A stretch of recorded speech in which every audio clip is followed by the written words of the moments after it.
Welcome back to another episode of Beekeeping Buddies. I'm Steven. And I'm Luke. Man, it's been hot and super swampy. It's been swimming through, cutting the air is what my brother said. It's like, what Ray said. Ray came and visited. They're out from Arizona. Long-time friends. Yeah, long-time friends. And they're out from Arizona. And they said the difference in the temperature between here, or the weather between here and there, is here you have to cut the air before you breathe it. There you can just breathe it. It's a dry heat there. It's not so much here. It means that, have you noticed the girls are quite testy when it is hot and humid as it has been here in Central Illinois? Usually. So I start smoking this time of year. As far as my hives go, I have my smoker going before I get in them, because that's a change. It is. I'll get my smoker out on my hives after, if they're angry, if they're grouchy. Yeah, I'll go get my smoker and light it. Sure. But this time of year, my smoker's going before I get in. Yeah, and it's because they're crabby in this kind of weather, and I'm crabby too, right? I understand that.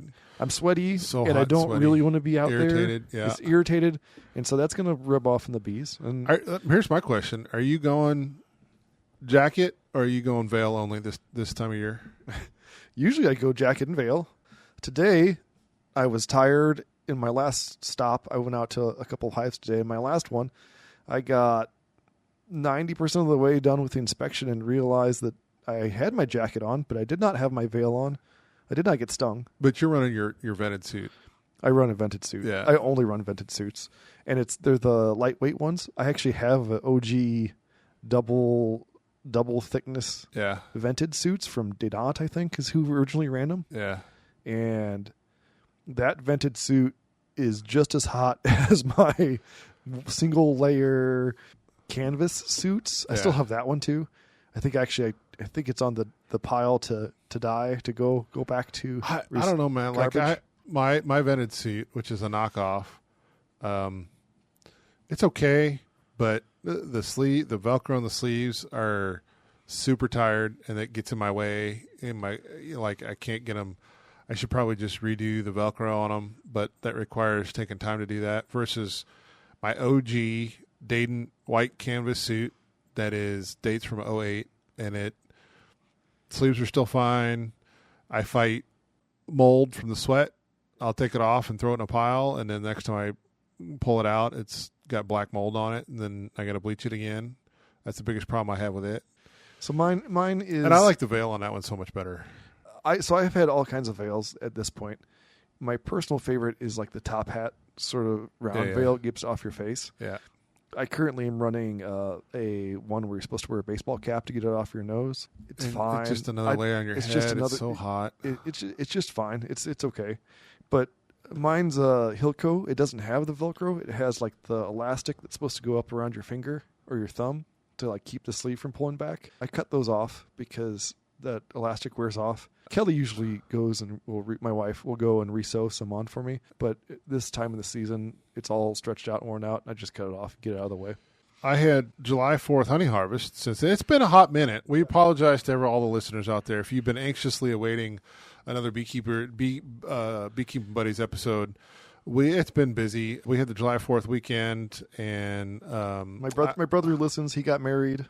I had a family reunion in there. I had out of town training for a week. That was at the end of June. So we had we weren't particularly prepared with an episode in queue waiting to be published. So, it's busy around the yard. So this is what we got. And in that meantime, I did my typical July 4th honey harvest. The personal yard, I pulled about 80 pounds, which is about average, but not average for the number of hives I had on the property. I had about 8 hives. I had what I thought was 8 hives, or,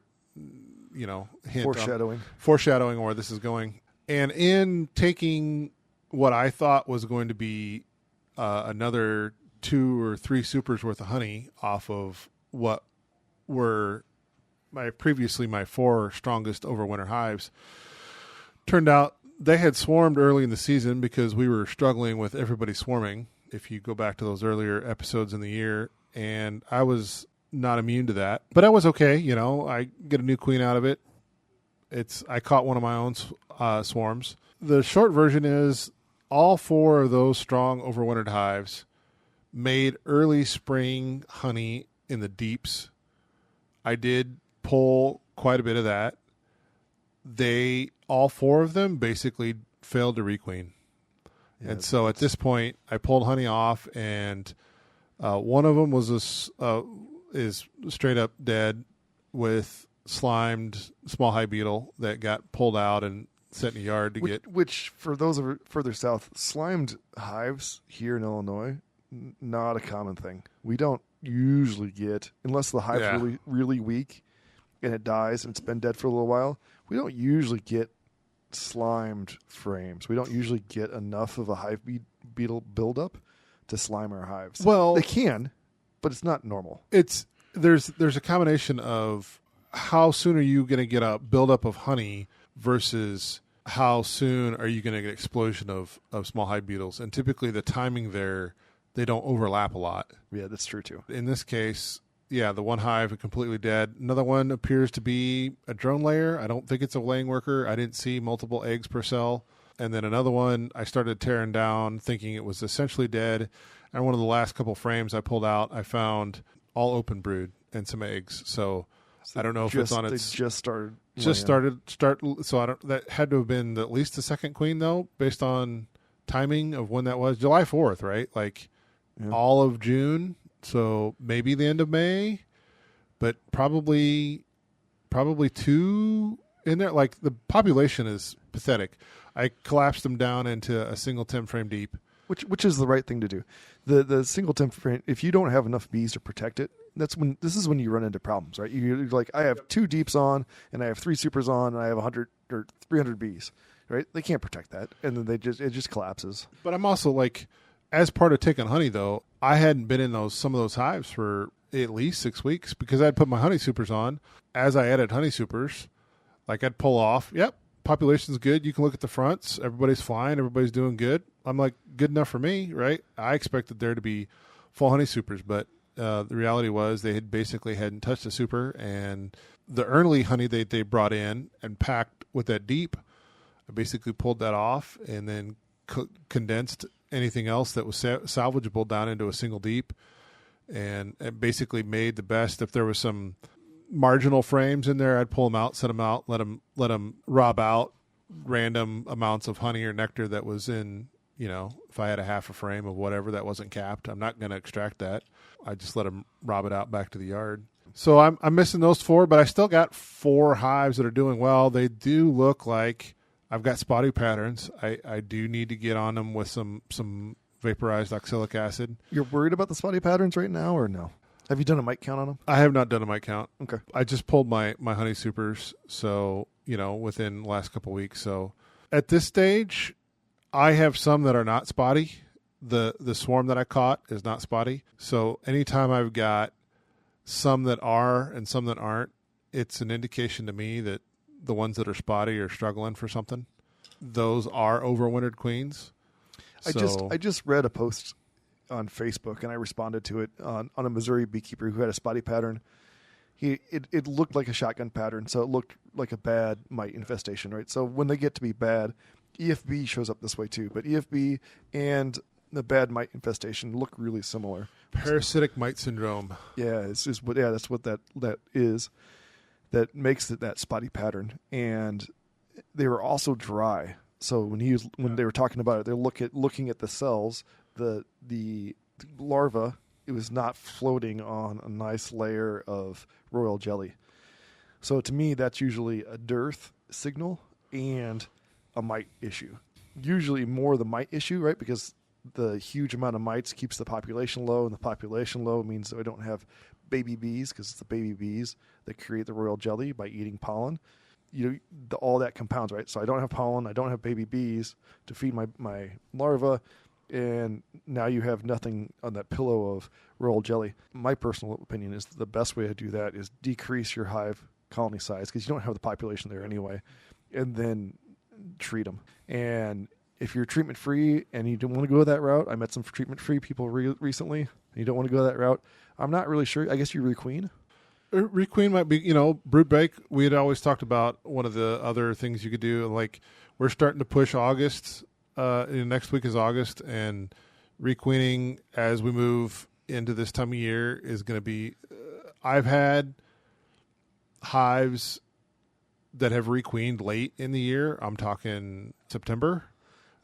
Last year was the first time that happened to me. Yep. But August, you got to keep an eye on it. Make sure everything goes as planned, and if it doesn't, maybe try to line up a secondary source for a queen. But that can be a difficult call this time of year in terms of, are you going to wait it out all the way until end of August, and then try to do with it something, or at the end of August, are you going to go, screw it, I'm just going to do a newspaper combine and take my loss? My newspaper combines end of August tend not to be as successful as they are earlier in the year too. I've got some that work okay. They'll survive with it. But they kind of limp through winter. Yeah, I took my losses in fall in terms of doing some combines, and they made it. Okay. I feel more confident that the combined hive succeeded more. It was a queenless one too, right? So that helps. Yeah. If you're doing a combine and you have a queenless. But that's what we're talking about, is something that didn't requeen well at the end of August. It's queenless. It's so true. Yeah, what I usually do too, if I have 2 weak hives and I'm doing a hive combine, I'll pinch a queen. Pinch being sacrificer to a jar that I have that has rubbing alcohol in it, and it has a whole bunch of queens floating in there. During swarm season, that jar is really a really good indicator if your hives are swarmy, because they will come out and land. They'll cover that jar. I've got some good pictures of it this last year because this was a pretty swarmy year, but they'll cover that jar. But you also had some issues with requeening on some hives you were working too. I do, yeah. I've had a couple, and it was pretty disappointing to have it. One of them tried for a month and to requeen. They got a new queen. There was eggs for like a couple of days, and then evidently they didn't like that queen again, and the hive is since collapsed. It's just collapsed. And then another one next to it was just a monster of a hive, and it swarmed. And it was requeen. It swarmed. Did you have swarm traps in that property for this scenario? I do, but did you check them? They're doing work on it, so I had taken the swarm trap. Oh. They're doing work on the trees and stuff. Oh, because a giant lake, and I mean like a giant lake, is being put in, and so they're removing all the trees that I had the swarm traps on. So I removed the swarm traps, and I didn't get them put it back up because I have no place to put them back up. Speaking of swarm traps, when we talked to Dr. David Peck when he was in our Heart of Illinois Beekeeping Association meeting, he talked about putting swarm traps up on like a deck. Yeah. It's 15 feet up. Yeah. So my parents have like a 15-foot deck up. So I put 3 swarm traps up there. I caught 3 swarms off of one of the traps. Caught 3 swarms. Oh, I'm sure it's all from my hives. Yeah. But it worked awesome. So listeners, if you're listening and you're like, oh, I have a deck that's 15, and it's not like it has to be 15 feet up in the air. It's just 15 feet off the ground. They don't really know the difference. And that was really kind of cool. So there's a tidbit for folks that are wondering how to make their swarm traps work better. Do you think we've all probably had a hive that went to requeen and didn't take? Do you think this year we're seeing more of that? It feels like I've had more of it this year than I've ever had in the past. My theory on what's happening, because I've had a couple of questions on this, my theory on what's happening is that this year we had a really early spring and we had a really good honey flow, like a really good honey flow. And I know there's some listeners, that, especially some across the river from me, they're like, we didn't have anything for honey flow, right? But they filled the deeps with honey. Yep. They didn't move up into the supers and fill them because I'm not sure why, but they filled the deeps with honey. So I think what happened is that we had lots of swarming, and then they requeened, and then because you have that brood break there, they have a lot of honey that they're bringing in, and then everything was honey bound. And so that queen came back, and they were like, we have no place to lay. No place. And then either they swarm again, right? Because I've got no place to lay, and I'm a mated queen. We can swarm, and there's like 1 or 2 eggs, and we just have bad eggs, and we just don't requeen well, especially since our drone, everyone's doing that. So our drone population sucks. So there's a whole bunch of factors, but I think a lot of honey-bound hives caused hives to fail this year. I did have more honey in my deeps than I've ever had before. And, it's always a struggle for me in Central Illinois because we preach it. If you go back in the episodes in April, you hear us talk about those dandelions come out and you should start putting your supers on. We preach it every year, and every year it's like I've got 30-degree temps overnight and I've got 45-degree days. I just don't see myself putting a honey super on. It just doesn't.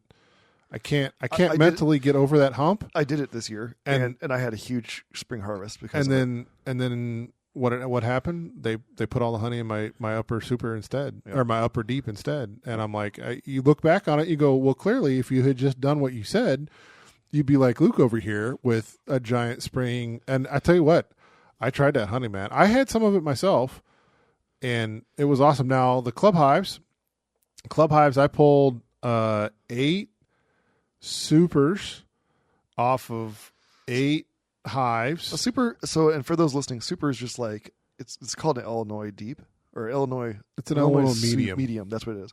So they're like slightly smaller than a deep. 6 5/8. There you go. And then as opposed to 9 1/4. Right.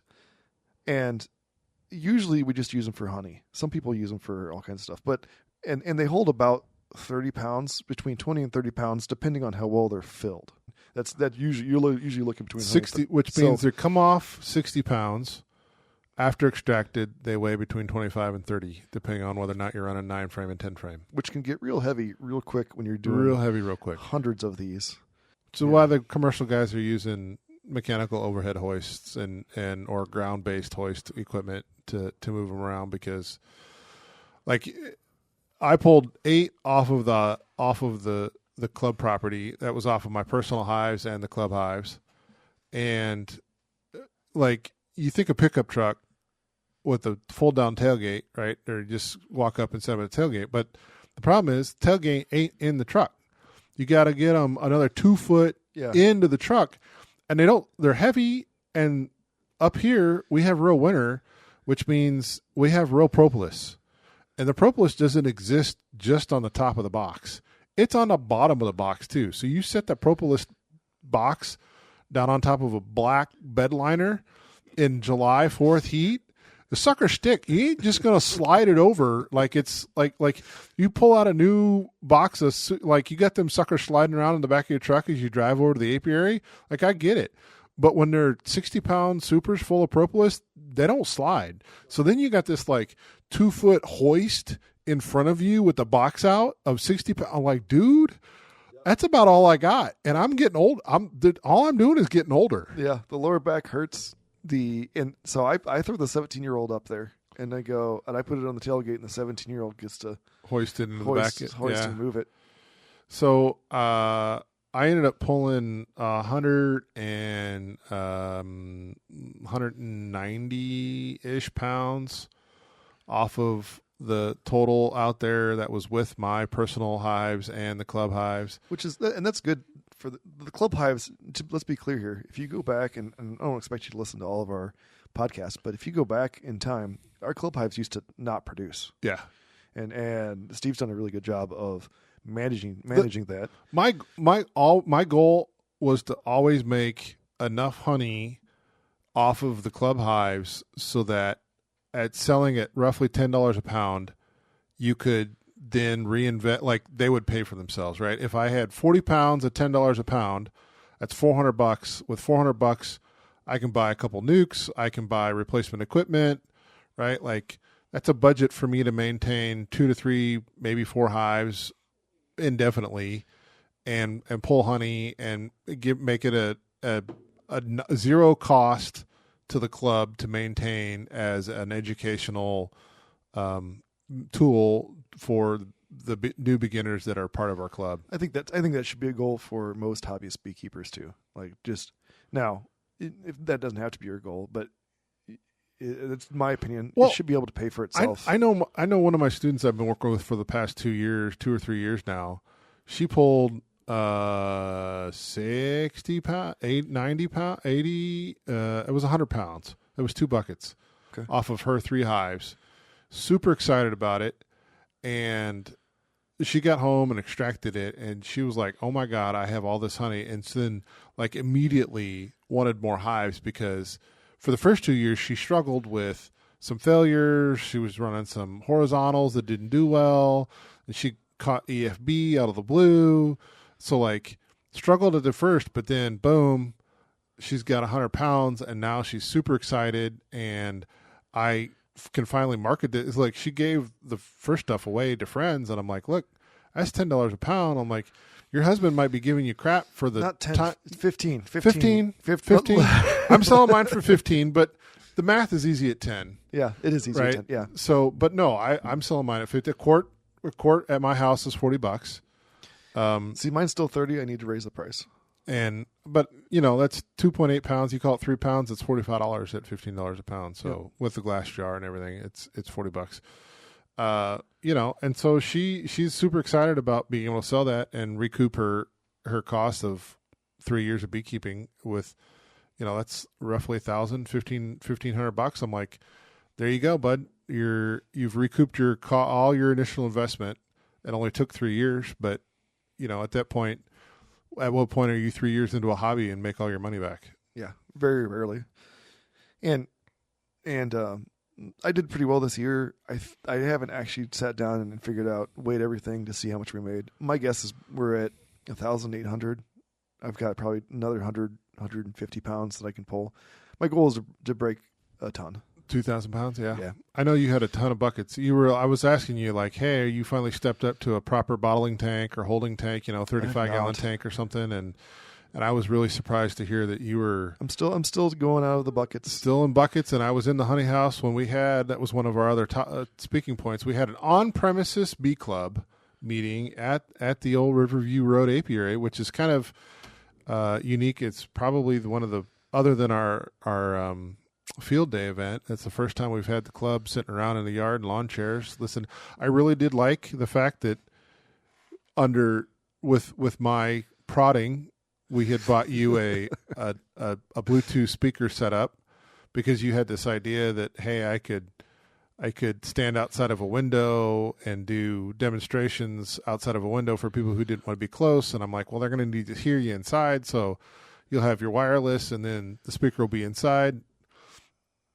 Don't know if we've gotten around to using it for that, but for the outside speaker demonstration, it worked really well. Yeah, I thought it worked pretty good. Like our mics right now, you kind of had to have it in your mouth to talk to it, but it was fine. We got rained on. That sucked. We did get unexpectedly. Unexpectedly, it was no rain called for like the week, and It rained, of course. But it had good turnout, and this was a push by me for the club. Because they don't normally have a July meeting. Or August. Yep. So no July, no August meeting.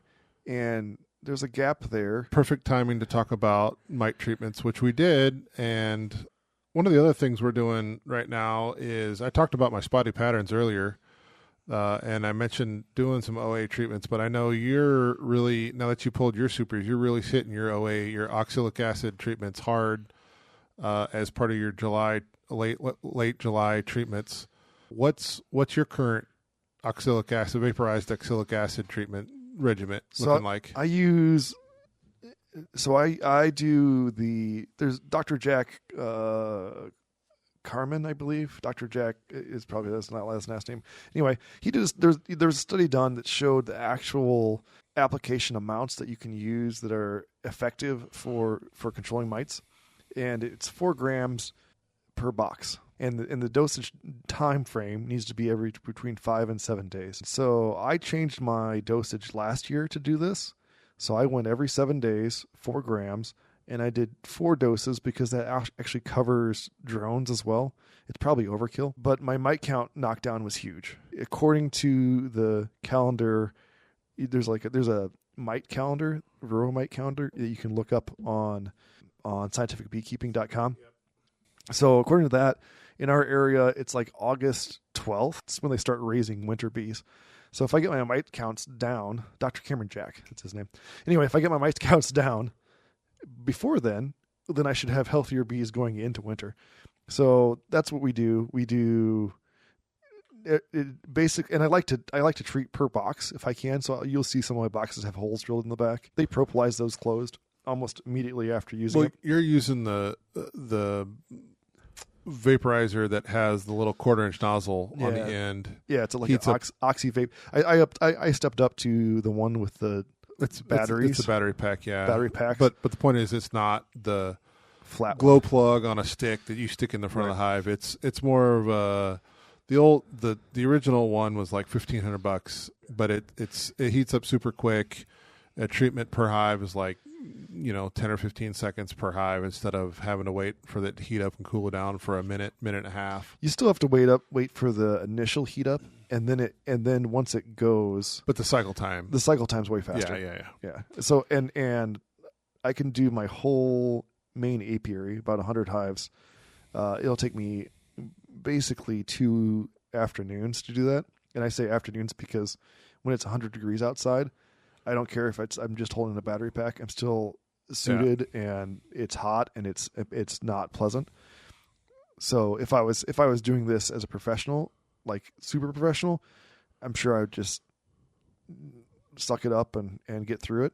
But as I'm doing it right now, I don't have to do that, so I split it off into two days. But it takes basically 4 battery packs to do everything.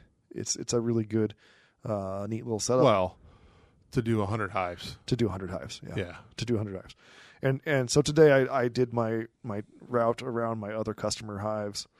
It takes more time for me to drive there, 100% more time for me to drive there and get suited up and turn the thing on than it does for me to treat. But we do that. We do that 4 times, and I found that my overwinter success rate last year was like, I had finally sat down to the numbers. I lost like 22% of my hives. But we really like the vaporized oxalic acid for this time of year because many of the other mite treatments, if you're looking at mite treatments to put on your hive right now, you're going to be limited by a couple of things. One, many of them are temperature sensitive, especially things like Formic Pro, which is formic acid. If you're in the central Illinois heat we have right now, that's a non-option. A lot of them are because formic acid has to be below 85 degrees Fahrenheit, and you can't even trust our weather in the Midwest, right? So even today we'll smoke Requeen, and we already talked about our Queen problems. So and then a lot of them, the ability to treat with supers on. A lot of them are not rated for treatment with supers on. So while I may pull supers at July 4th, I know a lot of people have supers on until sometime in August, which can delay your mite treatment or force you to use a mite treatment that is safe for honey supers. Vaporized oxalic acid is one of those.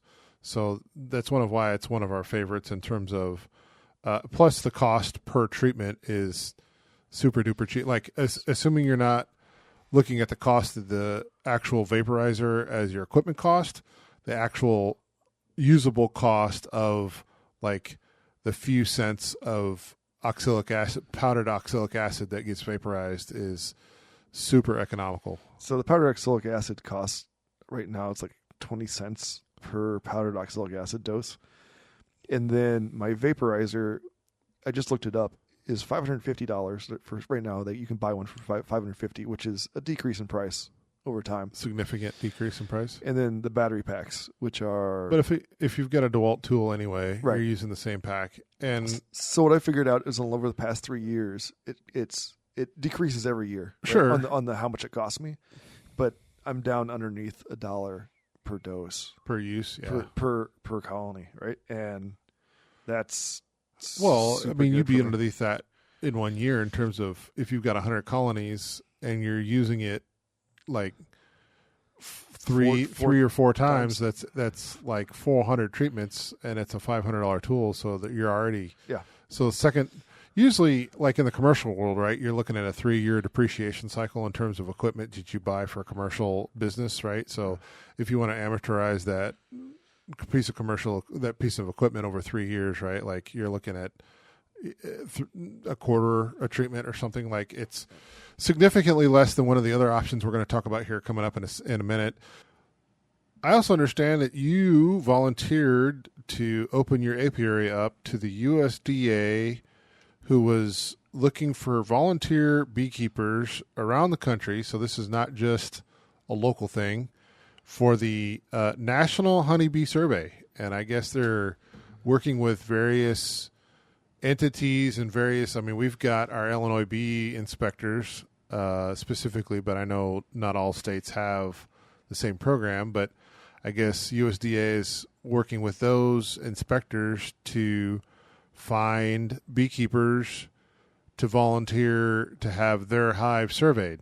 Yeah. So I didn't volunteer for it. They actually asked me. I guess that's kind of volunteering. They asked me if you're not being paid. I'm not being paid. Yeah. So I guess if you're not being paid, you're volunteering. I guess so. Yeah. They asked me if I'd be willing to cooperate with them and to do this. And I considered it. There's a whole bunch of there's four huge, well, not huge. There's quite a bit of information that I need to look through and to agree to it. And basically, they're looking for trophy mites, they're looking for varroa mites, they're looking for small hive beetle, and for wax moths. So they're going to take samples. They're taking samples. They're taking. They're also going to take mite samples, right? Like they're going to mite counts. And they're also taking some live bees. So I thought that was interesting. They're providing all the equipment, so I don't have to do that. And you just need to provide access to the apiary and some like designated hive. Like, do you have to designate those hives for like future years to hopefully come back and retest the same hives, or yes, they don't overwinter? Sorry, your SOL. Like, what's if they don't deal? overwinter? Then I provide the dead bees, like a sample of dead bees from the hive, to them. So there's. Do you know how long they're going to want to retest? Like, is this a 3-year commitment, or is it any kind of commitment? That is not in their documentation. My guess it's a year commitment. Yeah, would be my guess. But it's something that. So if you've listened to us at any length of time, and well, you, Steve, and I, we're passionate about learning, and we're passionate about moving things forward as far as the world of beekeeping goes. And so some of that's education too. So I have the apiary set up for this. I think that it's probably a good thing to be able to be the voice of our to be central clear, Illinois.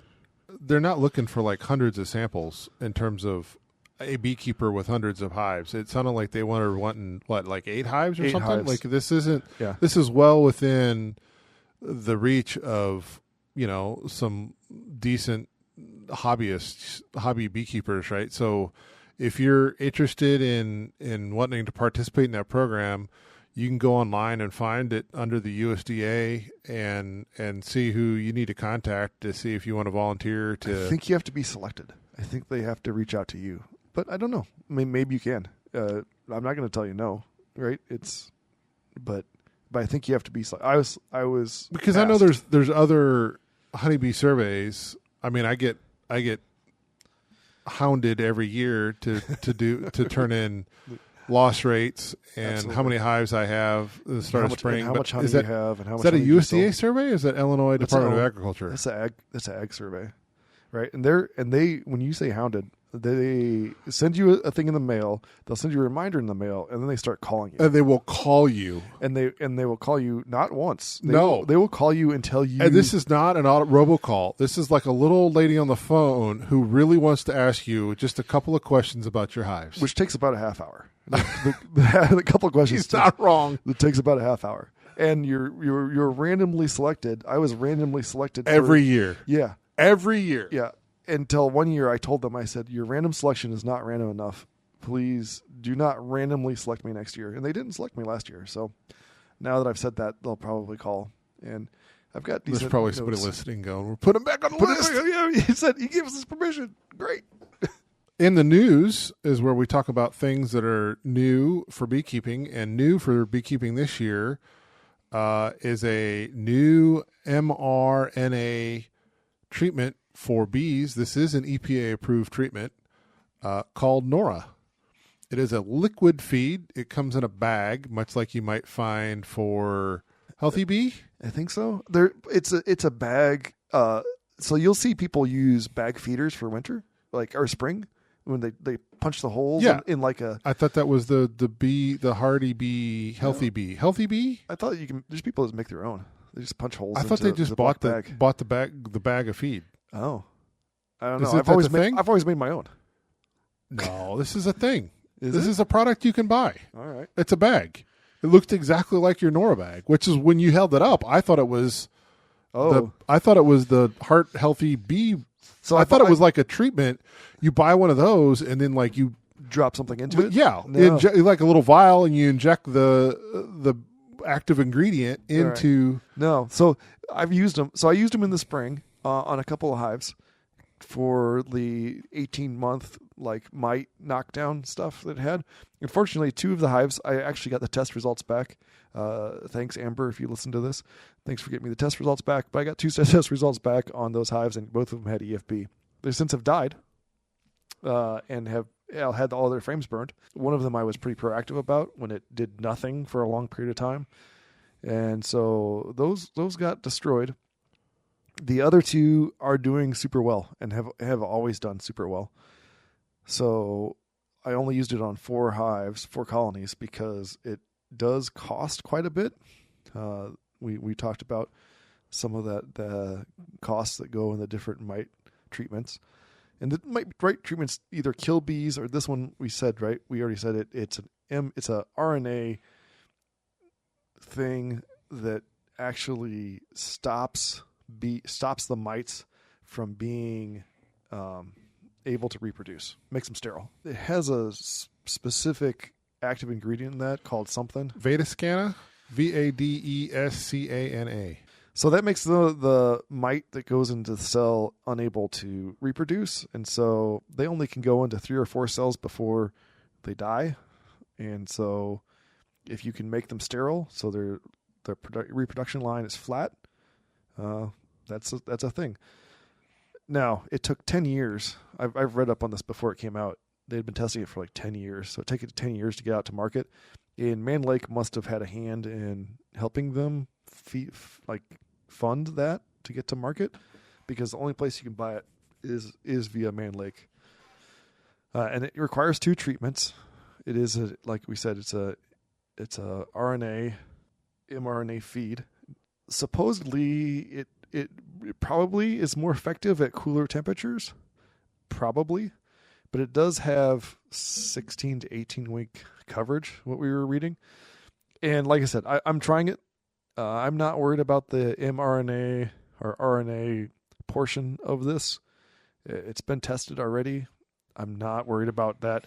Is that going to affect our own genes? Or $20 a hive is pretty steep if you're it is $20 a hive. Yeah, for 2 doses, which is the required amount you need to do for a given hive. If you're a hobbyist and you don't want to invest in OVA smokers and deal with dosing, this is get out the checkbook and it'll show up at your door, and you open up the hive and put the bag on and you're done. Have no super. And in fact, this is actually a pretty good time to treat with this, because you want the bees to consume this, and we're heading into a dearth, in my opinion. Yeah.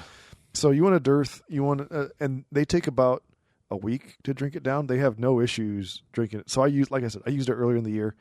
The things that I would say is the instructions tell you to hold it onto the hive and pull the sticker off. Don't do that. It is a terrible idea, because you're holding this down in the hive. The bees are kind of annoyed that you're holding this down on top of the frames and you're yanking the sticker off. It doesn't come pouring out of this. It has little tiny holes. You can just hold it up in the air and just yank it off in the air, smoke the top of your hive, and then lay it down. Yeah. You do need a spacer frame or a modified lid to give them room. This time of year, because they're not going to be drawing wax, you could probably put an empty super on there too and just throw a lid. But they're really easy to apply. I am going to use it. I bought a box of it because I figured I don't do onesies or twosies. I'll do a whole dose on. I think a box is 10 hives worth. Yeah. So I'll do 10 hives and I'll report how things go. It sounded like they didn't necessarily have temperature guidelines on this, but some of the feedback at the meeting where we were talking about this said that the less hot it is, the better you are probably with that. So it's not as equivalent as Oxalic acid or something like that. well, it's not as dangerous as Formic Formic Pro. Yeah. Yeah. I think it's just the effectivity. I don't think it's a dangerous thing. I think it's the how effective it is because it's a double-stranded mRNA or double-stranded RNA. So it'll break down if it's super hot. Yeah. So it doesn't like the heat. On our hotline, our Bee Hotline, Honeybee Hotline, where people can leave us questions that we'll answer here on the podcast. I had a student request that I come out and take a look at their hive. They had some questions. We went out and looked at it. The overall health of the hive was really great. It was a first-year hive. They were running 8 frame equipment, 2 deeps, 3 mediums. Top medium was just barely getting touched. This was July 4th-ish weekend, maybe the week after. Wait, how many deeps? 2 deeps. Oh, 2 deeps, 3 mediums. Okay. 8 frame. Yeah. Okay. So a little bit smaller. A little bit smaller. The top medium wasn't really doing much. They were starting to draw some of it. They were up there working it, though. It wasn't like mine where they had just ignored it. We set it aside. The super beneath it was wonderfully capped. There was some capped brood in it. I made sure to point that out, that, hey, you just can't take the super off as a complete and go extract this. You want to pick and choose some frames. And as we made our way down to the deeps, we got to the reason we were probably there, which was the foundation that had been used apparently was not well waxed. I've actually had quite a bit of poorly waxed super foundation this year. And I know this because they were straight up cross-combing between 2 adjacent frames. That just sucks. And she had manipulated the frames enough where they weren't just completely all glued together, but they had done a good job of capping off ends and breaks and stuff where she manipulated it enough where you could effectively move all the frames around, but you couldn't change the position of any frames because they sort of puzzle pieced together so much. Did they draw it out away from the frame so you had the super secret hiding spot behind it? Yep. So and I showed her that they draw a comb down the middle of the frames in between them. What do you do with that, right? Like, are you going to leave it? Technically, there's really nothing wrong with it. It's super inefficient. But they were super happy. Like, how many cutouts have we done where the comb was all wonky business? Oh, I had one. I had a hive this year, just not long ago, where I forgot to put in. I only had 6 frames with me, and they drew the other side, and filled it complete with honey. Yeah. And so the customer was super excited. I was really embarrassed, and the customer was like, "This is great. We've got all this cut comb, for chunk honey, yeah." And it filled up 2 of those turkey pans, roasters full of cut comb, all the way full, and they were super excited about it. But it sucks for 8 Meanwhile, you couldn't get them to draw your comb in mason jars. Oh my gosh, that failed. But listen, all you had to do was give them room. You're supposed to give them room. I gave them room, and then they just ignored it. They totally ignored it. No. Actually, the other one swarmed. I had to take it off the one because it swarmed, and they still wouldn't touch it.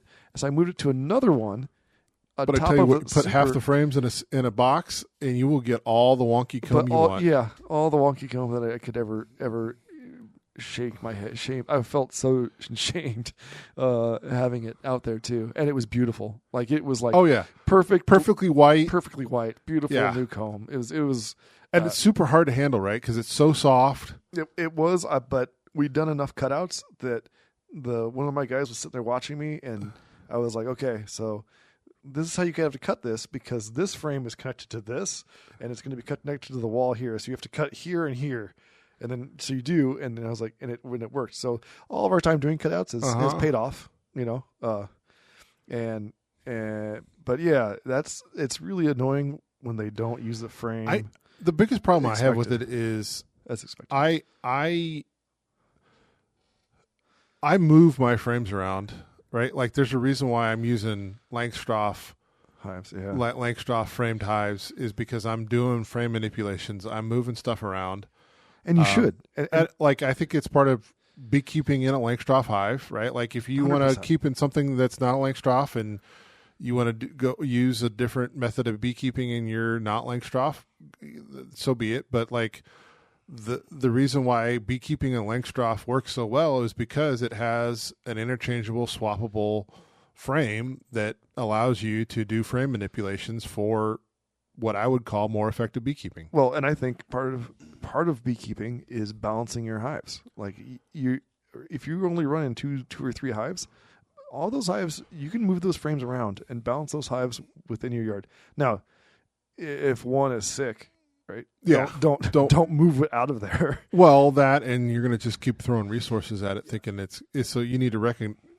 There's some learning curve there and being able to recognize that, but at the same time, right? The question. So I've had it posed where, hey, if I'm just robbing resources, robbing Peter to pay Paul, like, am I instead of having like a +10 over here and a 5 over here with an average of 7, if I do that average, if I average that out on the front end, am I going to wind up with 2 6s instead of an average of 7? Like, what if I just left the strong one strong and it made 12 and just left the weak one weak, and okay, it makes it through the year, it doesn't, right? So are you going to rob resources off the big one that makes it less effective, or are you going to boost the little one to make it effective enough to be something?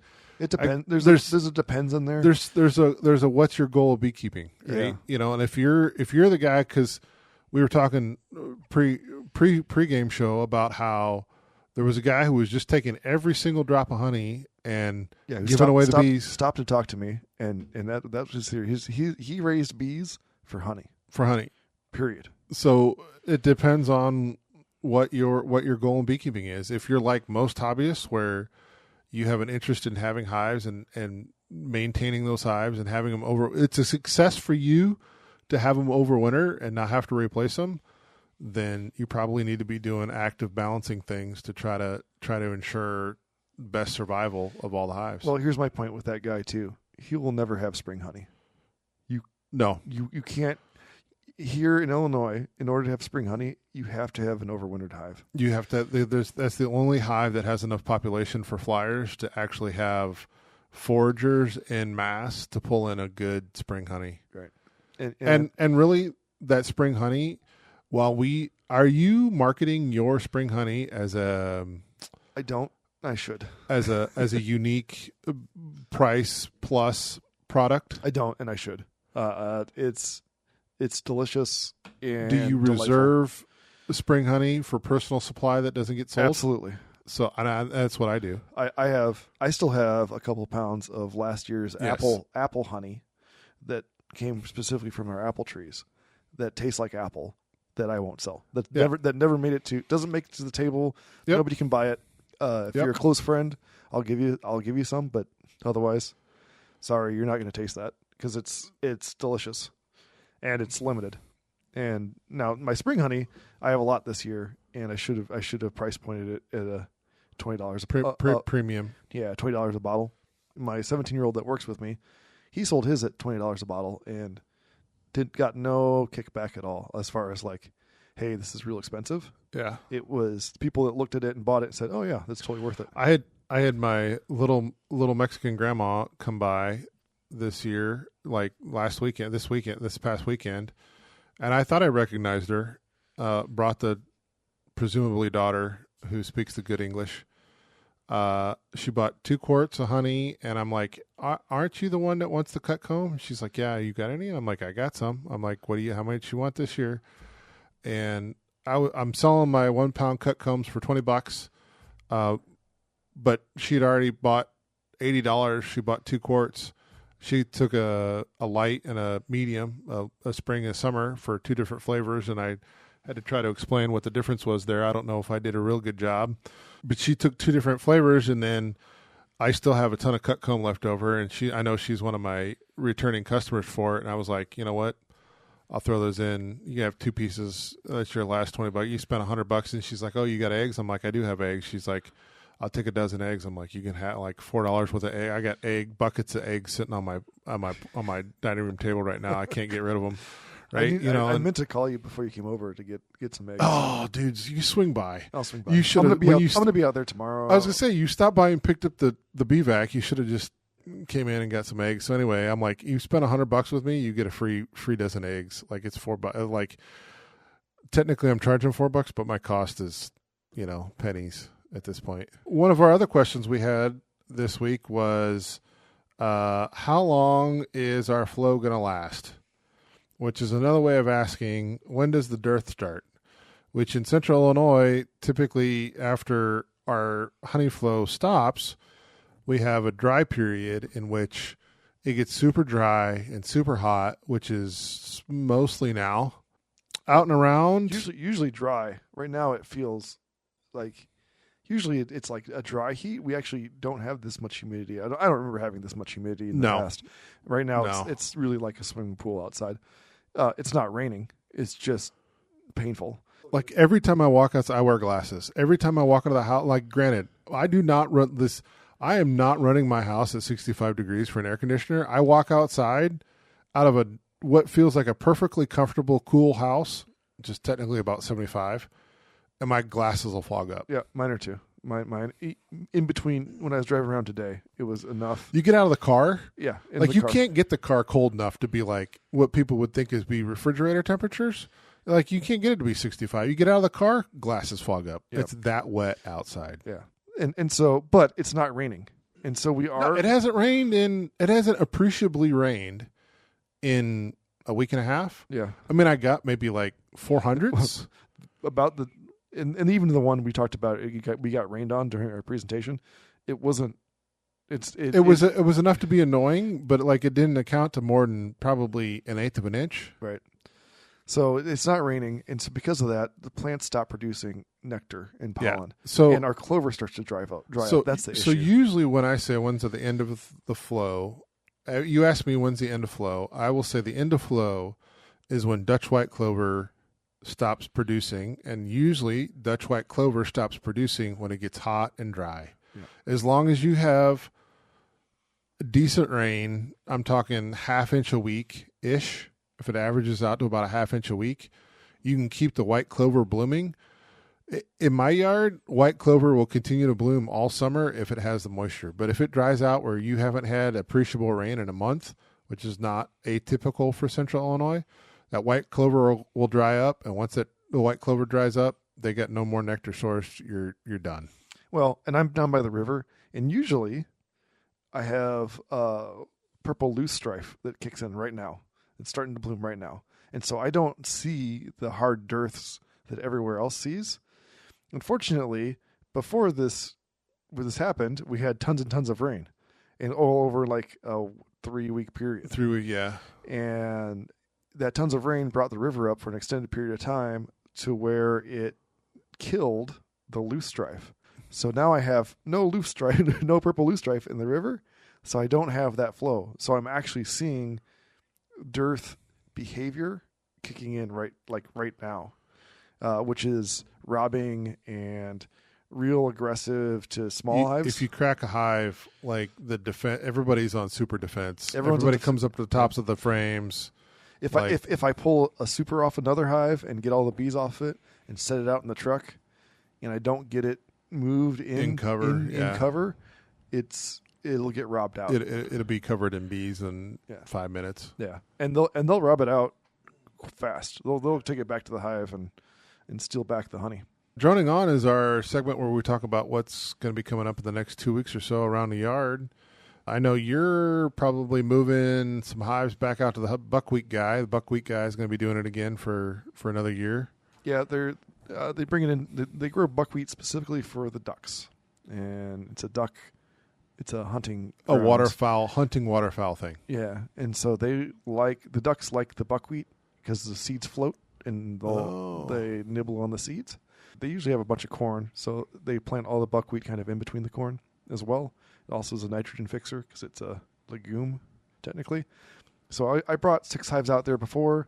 The mistake I made before was that the lift was broken, and so I about dropped I unhooked the lift. You see, And talking about the trailer tongue jack. The tongue jack was broken. There you go. And it about went through my foot. Yeah. I moved so my you foot. fixed the trailer tongue jack for this year. Yes. And so we'll move it back out there again and see if I can't get a buckwheat harvest off it. Those hives were last year I was like, I'll put my weak hives out there. Those hives now are all my strong hives still. And technically you never moved them off the trailer. I didn't move them off the trailer. You just moved the trailer into the middle of the yard. But they're super strong hives. But I've been talking for years about having a pollination services that's basically exactly what that trailer is. Eight hives on a trailer, pull it out to a field, drop it off, pick it back up 3 weeks later, pick it back to the yard, drop it off, and you never have to. I was always worried. I was always iffy about it. I was like, yeah, it might be a good idea. What if it's not? Pumpkins. If you're in Central Illinois, pumpkins are a big deal in the Peoria area. We have the largest grown number of acres of pumpkins in the country. We have a giant pumpkin processing facility in the next town over. Most of your pumpkin pie filling comes from our area of town, our area of Central Illinois, or Mexico now. And so, if you're doing pumpkins, apparently pumpkin pollination is end of July, early August. So if you're looking for an opportunity to get out there and get some hives out in the fields, maybe you find some pumpkin people. Watermelons are probably earlier in the year. They are, and they're more in Indiana, I think. But southern Mississippi. Yeah.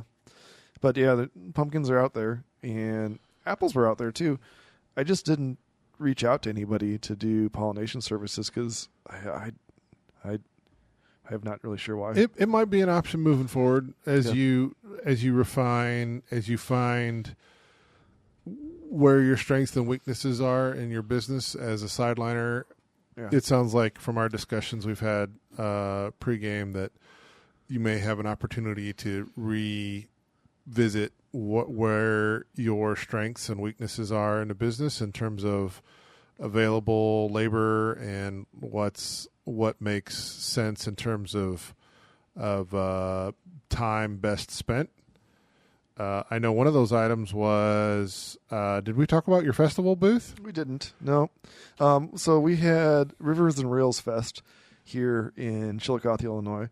Marketing was not so great on that. They had some really decent, not bad, mid-tier shows. Some background. There used to be Summerfest. A giant, by giant, 30, 40,000 people. Yeah, at least. Summerfest, there's over like a 4-day period. There's a private acreage area called Three Sisters Park. It's a significant 80, 100 acres. It's a large open festival area. Yeah, it has like 3 or 4 different stage areas. It has multiple gates where they farm a portion of it, and there's also like a camping portion of it, and there's a natural amphitheater that's built in there. Yeah, so like if, for other Midwest opportunities, right, if you've been to Indy and look at the area around Indy in terms of parking and facility and grounds, like it's not that big, but it's not just, your local fairground location. This is a significant piece of property that Summerfest folded for COVID, was it? I think it was for COVID. They didn't have it for COVID, and then they folded and just didn't want to put the time and effort into redoing it, or something happened.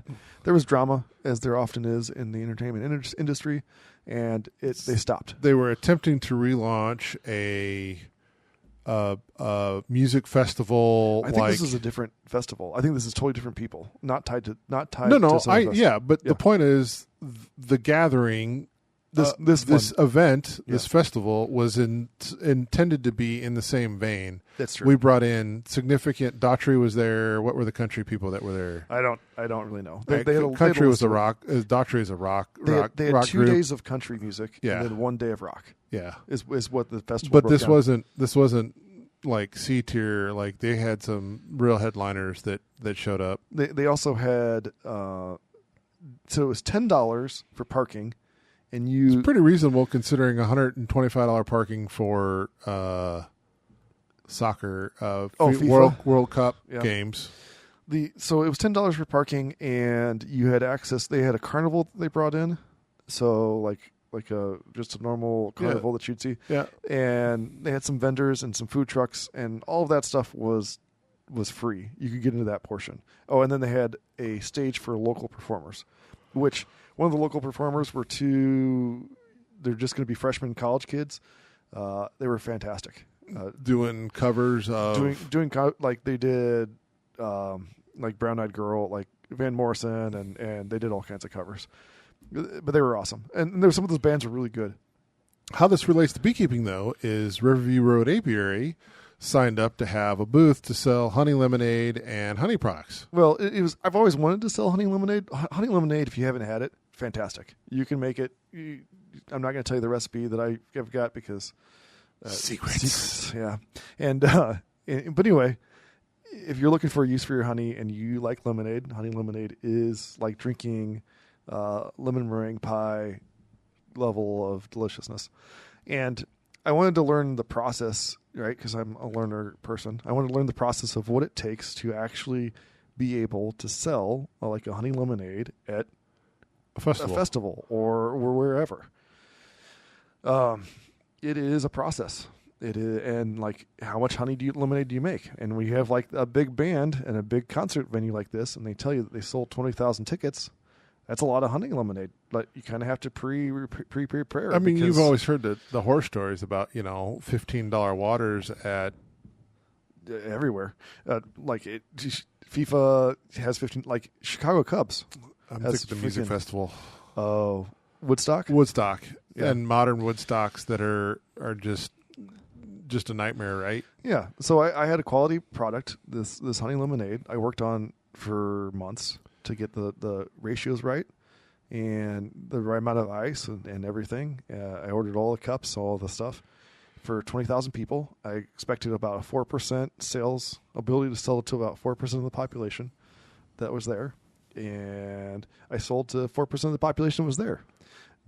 Just happened to be an order of magnitude less. 2,000 people instead of 20,000 people. So if you went there and you saw Daughtry, it was probably an amazing show with up close and not super overcrowded. Not super crowded, yeah. Exactly the way you want to see it. Dirty Honey was there. That was one of the other bands. Yeah. And I wanted to give them a bottle of honey because I thought that'd be funny. Yeah. I didn't get that opportunity, but still, it would have been fun. And so what ended up happening is that I didn't make all of the honey because I couldn't buy all of the lemon juice that goes in the honey from GFS because that's where I was going to buy the lemon juice. They ran out and then they shorted me. And so I only made a small amount of honey syrup, simple syrup, in the kitchen, the certified kitchen that I was supposed to make it in. And so it ended up that I didn't make as much as I was supposed to, which is good because I sold less than 1 day's projected amount of honey lemonade. Now, lots of people tried it and they thought it was great and they told me it was great. I had one person that said, "This is terrible. I hate this." And I was like, "Oh."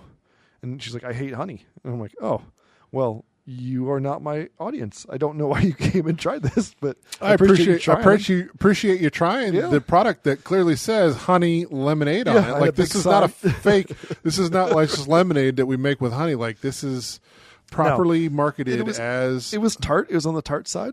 We've got some upstairs. I'll probably talk Steve into trying some. But yeah, so I learned a bunch of stuff.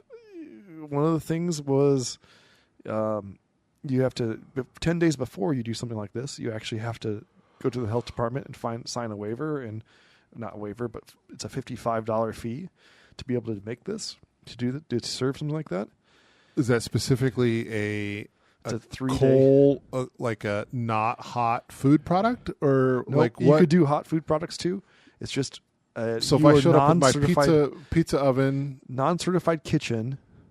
There's a whole bunch of. It's a non-certified kitchen ability to serve stuff for 3 days. I was to say some sort of festival, like short-term food license thing. Yeah, and so previously when I talked to them, it was 7 days. it changed its 10 days in between the time I talked to them and had to fill it out. So then I had to pay $100, a $50 late fee for not registering in time. So fill out your paperwork way in advance because you might as well. Honey simple syrup does freeze, so that's good. So I'm not out that. The cups aren't going to go bad, so that's good. The straws aren't going to go bad. The lids aren't going to go bad. So I'm out basically my time that I spent there and my fee for the festival. And did you run numbers? Did you break even on all the stuff you bought? No. We did not break even. We lost money during this process. However, but I mean, in terms of which one would you rather have had? Would you have rather had set up for 2,000 people and had 8,000 people show up the booth and be like, I'm done on Friday, and then pack up everything and go home? Well, and then what was interesting was that my honey products sold really well. So, like, we still had, which is really strange for me, at like a concert. Like, well, yeah, because you got to carry that around with you, right? Exactly. Presumably for the rest of the time you're there, or are you going to hit it on the way out, like in the evening or something? So we didn't stay past the evening because you had no foot traffic. Because also the lighting, we had no lighting. And the vendor area? In the vendor area.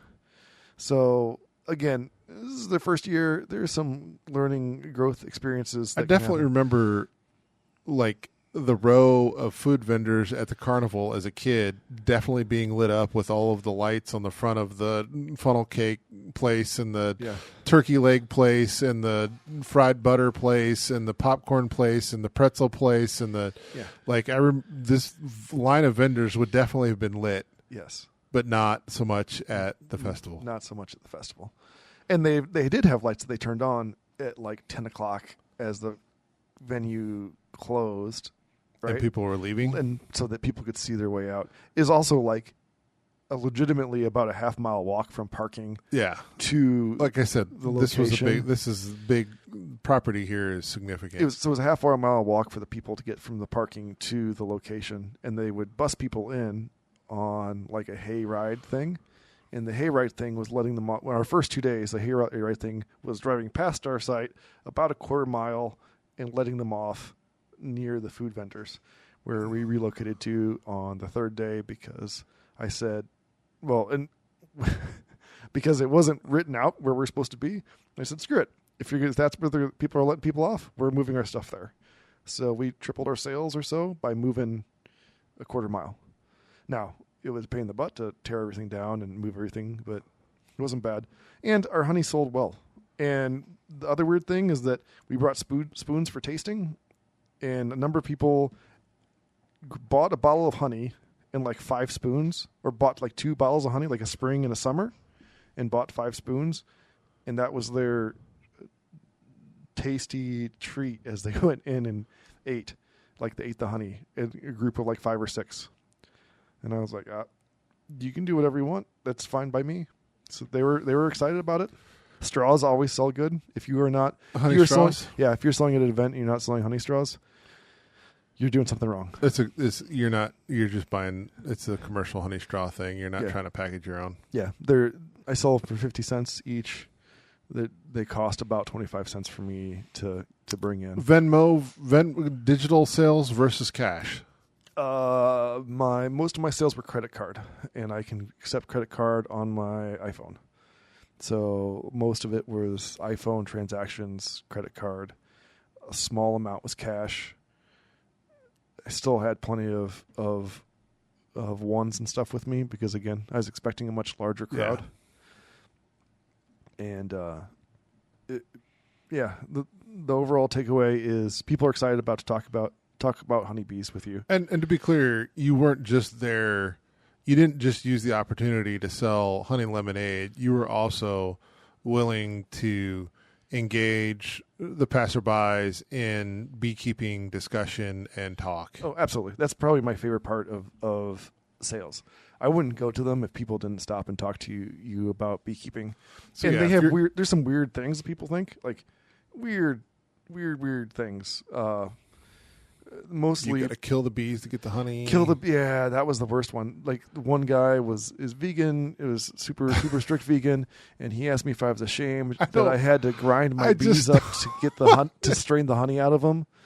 And I was so shocked that I didn't. You being serious now? Yeah. You trolling me? Like, are we going to wind up on a TikTok somewhere? Yeah. So he wasn't recording me, so I know it wasn't. Well, but who knows? And so I was like, no, so I had to recalibrate and be like, okay, let's talk about how we do this. And I've had some good, real. So to be clear, usually if you're going to have a booth like this at a fair, festival, carnival, craft show where you're selling bee products, honey, lip balms, hand lotions, it's going to be an opportunity for you to talk about beekeeping in general. So be prepared to talk about beekeeping. They're going to have questions.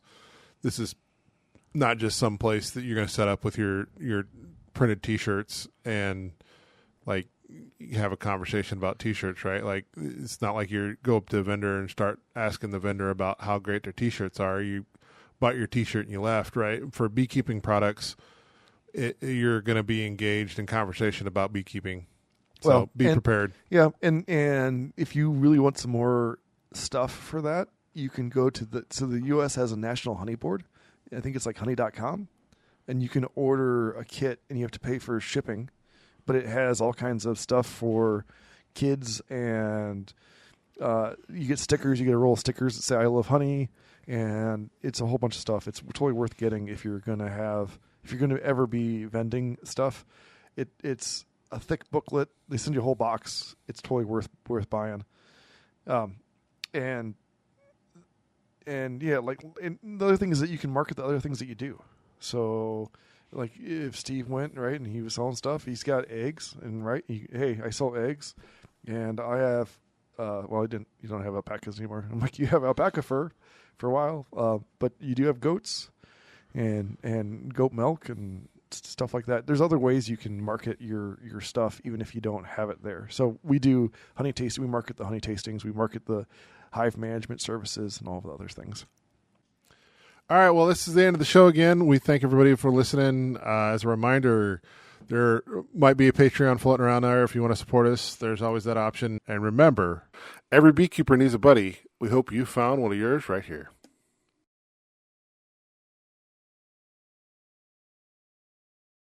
We did get an email from a listener, who said that we should watch Begonia. Yeah, he came up to me at the meeting. Yeah, I've watched Begonia. I don't know what he was talking about. It's a movie called Begonia about beekeeping. Okay. Kind of. The main character is a beekeeper. And I watched the movie called The Beekeeper. It had Jason Statham in it. I just got sent a poster from my friend, little Dave, who's a college roommate of mine. No, didn't give me a heads up or anything. Just shows up. I've got a roll. I'm gonna pull it out. Tube. I'm like, roll it. The Beekeeper. So it says on it. I'm like, this is a movie poster. So I like take it out. It's a movie poster. I'm like, who sent this to me? Of The Beekeeper? Yeah. Did they not see the photo? Did you? I thought you posted a photo on Facebook. I did, and so I sent him. So little Dave wrote me today and said, "Hey, it was me. That secret thing, it was me." And I'm like, so I sent him a picture. I'm like, "Hey, picture of the Beekeeper," which they're making a Beekeeper too. So now we've got to do it again. I'm in. Yep, it was a lot of fun. It was fun, but the Begonia is about. You think this is going to make it? This is for the aftercut. The aftercut of the podcast. Post podcast. So the Beekeeper, Jason Statham movie. Me, Luke, two other friends. We grabbed extra bee suits for the other friends, and all four of us went to the Beekeeper in the theater, and we walked in our beekeeping suits. Yeah. And there's a photo. We took a photo in front of the Beekeeper sign in our beekeeping suits. That's what you're missing. And then Begonia is about the fragility of ecosystems with a plot twist in there that you're like, what just happened? and conspiracy theories. The audience can't see my eye rolls. Yeah, and conspiracy theories. It's a good movie. Like All right. it's one of those ones where you don't need to do not do any research on it. Did you download this? Is it Prime, Netflix? Where did you? Yeah, I've got it downloaded. All right. But it's one of those ones where you watch and you're like, what? What? You get to the end and you're like, what? Wait, what? Is this like an M. Night Shyamalan, like the leaves are after, the trees are after us kind of thing? No, Which one was that? No, that's the grass. The Awakening? Trees, the I don't know. The trees communicate with each other. No, Yeah. it's not that. It is A twist at the end. It's the There's trees a twist are at after the us. end. All right. but it's not. It's a bigger twist than the trees are after us. It's not. It's a. We'll watch it. We'll watch it because they said we should watch it. Men in Black, and he's going to pick up the universe and put him in this marble bag, and You're getting closer. Zip up the bag, Much and closer. you'll be done. Much closer. I've seen these movies. Like, I know how they go. Okay, man. All right. Well, we'll watch it. There we go. Those are. Hey, now we're actually done.